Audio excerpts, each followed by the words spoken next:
Baik, Assalamualaikum warahmatullahi wabarakatuh. Baik, perkenalkan saya Muhammad Kifin dari jurusan Ilmu Administrasi Negara, NIM saya 17042216. Nah, di sini saya akan menerangkan materi saya yang berjudul tentang strategi intervensi dalam peningkatan produktivitas dalam pengembangan organisasi. Baik, langsung saja ke materinya.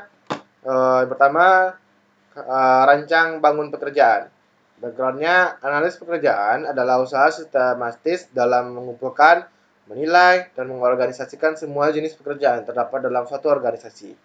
Nah, yang kedua, informasi analis pekerjaan membangun gambaran tentang tantangan yang bersumber dari lingkungan yang mempengaruhi pekerjaan para pekerja dalam organisasi. Terus tentang membangun kerja. Pertama itu adalah analis pekerjaan harus mampu menemukan unsur pekerjaan yang menghambat mutu kekaryaan. Kedua, informasi analis pekerjaan sangat penting perannya dalam penempatan para pegawai agar sesuai dengan pengetahuan. Yang ketiga, analis pekerjaan sangat membantu dalam menentukan kebijaksanaan dan program pelatihan. Yang keempat, informasi tentang analis pekerjaan juga penting dalam merumuskan dan menentukan sistem serta tingkat imbalan yang adil dan tepat. Dan terakhir, analis pekerjaan mampu juga menyusun rencana pengembangan potensi para pekerja. Nah, rancang bangun pekerjaan.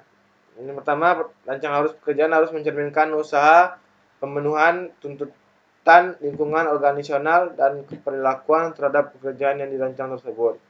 Yang B-nya, mempertimbangkan ketiga jenis tuntutan tersebut berarti upaya diarahkan pada pekerjaan yang produktif dan memberikan keputusan pada pelakunya. Yang C-nya, tingkat produktivitas dan kepuasan pelaksana harus mampu berperan sebagai umpan balik. Lanjut, tahap kedua, tim kerja yang mandiri. Manfaat tim mandiri bagi organisasi. Yang pertama, meningkatnya komitmen karyawan terhadap keputusan yang diambil karyawan menjadi lebih bersemangat untuk mencapai keberhasilan suatu proyek jika mereka turut serta dalam menentukan arah tujuan proyek tersebut. Yang kedua, meningkatnya produktivitas tim kerja. Kualitas pekerjaan menjadi lebih baik, lebih banyak pekerjaan yang selesai tepat waktu dan bahkan kecepatan kerja meningkat. Yang ketiga, lebih fleksibel dalam operasional kerja. Anggota tim mandiri cenderung berusaha saling mempelajari pekerjaan rekan-rekan mereka karena mereka sama-sama mengikut tanggung jawab untuk mencapai hasil yang diharapkan. Lanjut, tentang tantangan dalam perjalanan menuju tim mandiri. Pertama, keengganan untuk berubah. Setiap anggota untuk tim bertanggung jawab untuk mendorong rekan-rekannya yang mengalami kesukaran dan menerima perubahan agar berpikiran terbuka, serta berusaha untuk menjadi bagian dari pemecahan masalah tersebut dan bukan menjadi masalah. Kedua, penghindaran dari peran koordinator tim. Peran ini dapat diputar setiap 8-12 minggu sekali, tergantung pada sifat masing-masing tim. Koordinator tim bertugas melaporkan kemajuan tim kepada manajemen yang lebih tinggi. Ketiga, rasa takut disalahkan. Nah, beberapa orang enggan menerima tanggung jawab yang baru karena takut disalahkan bila terjadi suatu masalah. Oke, lanjut. Keahlian dan kemampuan terbatas. Nah, sini semua orang memiliki keahlian dan kemampuan yang berbeda. Nah, mereka sangat dapat mempelajari semua jenis pekerjaan dalam tim akan memiliki kesempatan yang lebih besar untuk melakukan tugas apa saja. Terus selanjutnya pembagian keuntungan. Bila seseorang anggota tim merasa tidak mendapatkan bagian yang adil, maka mereka dapat membicarakan hal ini dalam rapat tim. Dan terakhir, mengatasi masalah kedisiplinan. Nah, masalah ini memiliki pengaruh yang cukup besar dalam moral dan dinamika tim. Masalah ini harus diatasi. Nah, lanjut tentang tantangan yang dihadapi tim mandiri. Pertama, kepemimpinan. Kedua, komunikasi. Tiga, perbaikan proses. Keempat, dinamika tim. Kelima, manajemen proyek. Keenam, manajemen konflik. Ketujuh, pengambilan keputusan dengan kata sepakat. Kedelapan, bimbingan dan umpan balik dari rekan kerja. Yang kesembilan, pemecahan masalah kelompok. Dan terakhir, interpersonal. Nah, tahap ketiga tentang gugus kendali mutu. Nah, artinya di sini yang pertama, gugus kendali mutu itu adalah suatu kegiatan di mana sekelompok karyawan yang bekerja sama dan melakukan pertemuan secara berkala dalam mengupayakan pengendalian mutu dengan cara mengidentifikasi, menganalisis, dan melakukan tindakan untuk menyelesaikan masalah yang dihadapi pekerjaan dengan menggunakan alat-alat pengendalian mutu atau QC tools. Nah, lanjut tentang tugas dan fungsi gugus kendali mutu. Tugas fasilitator GKM. Pertama, memberikan pelatihan kepada pemimpin tim atau tim leadernya dan juga anggota tim Dan yang B-nya, keduanya mengkoordinasi jalannya kegiatan GKM ini, tentang gugus kendali mutu ini.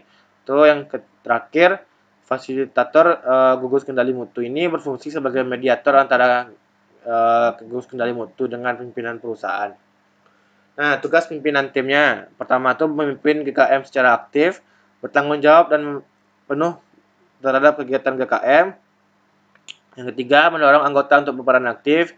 Yang keempat, menjadwalkan dan mengelola jalannya pertemuan serta bersama dengan fasilitator memberikan pelatihan kepada anggota GKM. Nah, tahap pemecahan masalah dengan gugus kendali mutunya. Yang pertama, mengumpulkan masalah yang berkaitan dengan pekerjaan. Kedua, memilih dan menetapkan prioritas masalah yang akan diselesaikan. Tiga, menetapkan target untuk masalah yang akan diselesaikan. Keempat, menyusun rencana kegiatan pemecahan masalah.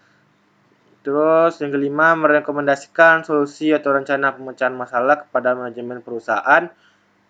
Keenam, menerapkan dan melaksanakan tindakan pemecahan masalah yang telah disetujui oleh manajemen perusahaan. Terus selanjutnya monitoring dan evaluasi hasil pelaksanaan, dan terakhir melakukan standarisasi. Baik, mutu hidup kekaryaan. Nah, di sini artinya yaitu upaya yang sistematik dalam kehidupan organisasional melalui cara di mana para karyawan diberi kesempatan untuk turut berperan menentukan cara mereka bekerja dan sumbangan yang mereka berikan kepada organisasi dalam rangka pencapaian tujuan dan berbagai sasarannya. Peningkatan mutu kekaryaan. Nah, 8 faktor penting yang dapat dilakukan oleh perusahaan untuk meningkatkan mutu hidup kekaryaan. Nah, pertama itu adalah imbalan yang adil dan memadai. Kedua, kondisi dan lingkungan pekerjaan yang aman dan nyaman, di mana pekerja dan lingkungan kerja yang menjamin bahwa para pekerja terlindungi dari bahaya kecelakaan. Tiga, kesempatan untuk menggunakan dan mengembangkan kemampuan, artinya pekerjaan harus diselesaikan kemungkinan penggunaan aneka ragam keterampilan. Terdapat otonomi, pengendalian atau pengawasan yang tidak ketat karena manajemen memandang bahwa bawahannya terdiri dari orang-orang yang sudah matang.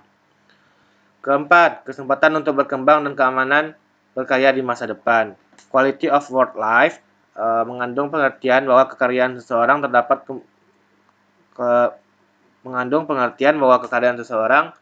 terus terdapat kemungkinan berkembang dalam kemampuan kerja, tersedia dan kesempatan menggunakan keterampilan dan pengetahuan.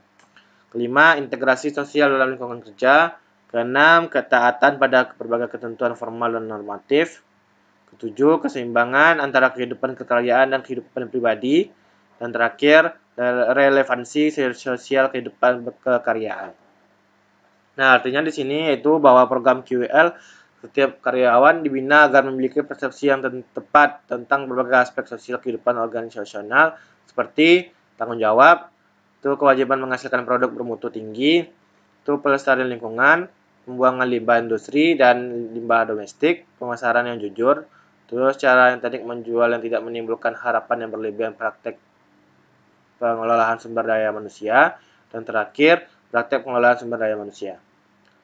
Oke, sekian dari saya. Banyak maaf. Wabillahi taufiq wal hidayah. Assalamualaikum warahmatullahi wabarakatuh.